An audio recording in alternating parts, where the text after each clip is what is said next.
So this is the first two of the two-dimensional animations I did with my Super 8 camera. This first one is called The Game Show, and like all of them, it involves characters from the world that I invented when I was a kid, which I christened Susanville, little knowing that there was a city by that name in Northern California. And this one stars King Grateful, who is an unusual king in that he is so impoverished that he actually is motivated to go on a game show. And so in this scene, he's visiting the producer and finding out that he has to do something outlandish to get on the game show. I think I kind of lifted this idea from old Donald Duck comic. Yeah, because first of all, he tries to create a giant noodle, which he finds out doesn't mean anything unless he can eat the noodle in one sitting. I think that joke was for the Donald Duck one.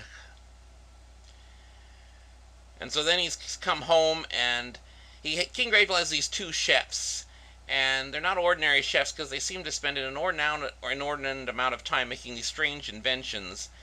This one disrobes the king, gives him a shower, puts on his pajamas, and plops him in bed. And King Grateful realizes that this is the thing. This is just the thing that might get him on the game show. That was my own idea. King Grateful and some of these other characters resurfaced years later in my books, The Unknown Witches of Oz and Jellia, Maid of Oz.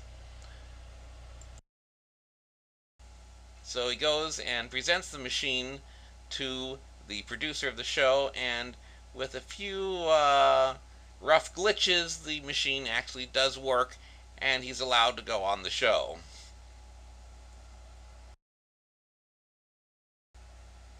And so here are all the citizens of Susanville sitting around waiting to see their king on this game show. And the game show is, by the looks of it, it seems to be a hybrid of Wheel of Fortune and Jeopardy, and it has a female MC. She's kind of Pat Sajak and Vanna White and all rolled in one. And so King Grateful's going to ask the last question, which he thinks is going to win him $1,000,000, but in fact, what he wins is $1,000,000, inside of which are 1,000,000 little boxes. Now that gag I think I lifted from a Bugs Bunny cartoon. But what can I say? I was a kid and I didn't understand about concepts like plagiarism.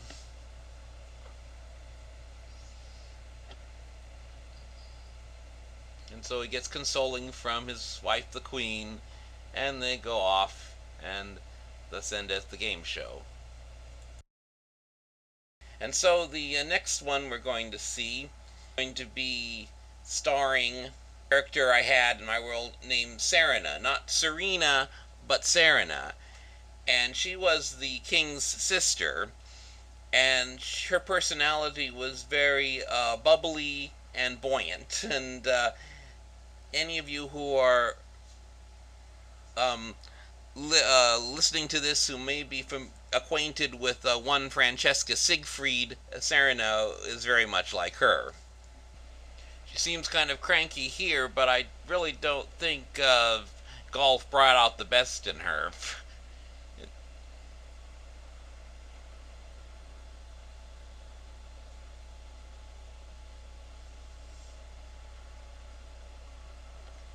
Probably falling into a sand trap doesn't bring out the best in anyone.